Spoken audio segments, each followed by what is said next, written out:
Pulitzer Prize-winning journalist and editorialist Anthony Lewis is the author of Freedom for the Thought That We Hate, a biography of the First Amendment. What, I asked, is required for people to be able to govern themselves, to live in a democracy?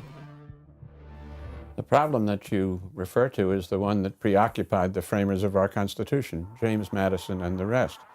How can we get the citizens of a republic which they were creating, the first ever of continental size and diverse population, how can we get them to be the ultimate sovereigns of the country? How can they perform that function? They have to know what's going on. They have to be free to criticize their leaders. That's the First Amendment, and without it, we wouldn't be the society we are. Both for speech and for action. Yes.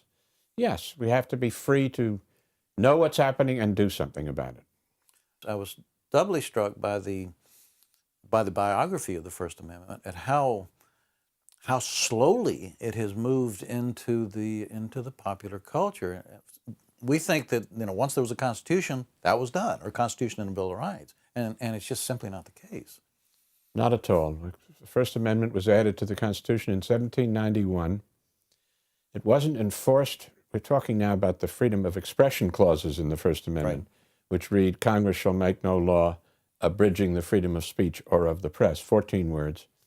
Those words were not enforced by the Supreme Court in favor of any would-be speaker or publisher until 1931, 140 years later.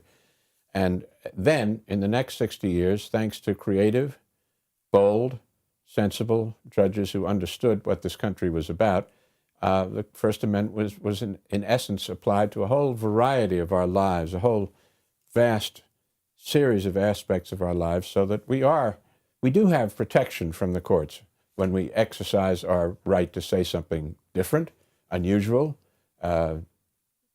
in conflict with majority opinion, whatever. From the courts and by the courts, so that we are protected from them as well as by them. Oh, absolutely. The courts can't stop us from speaking. That was the Pentagon Papers case when the New York Times published the secret history of the origins of the Vietnam War. And first, the courts agreed with the Nixon administration to shut us up, the New York Times, for which I then worked. Yes, it did. And eventually the Supreme Court said, no, you can't shut them up.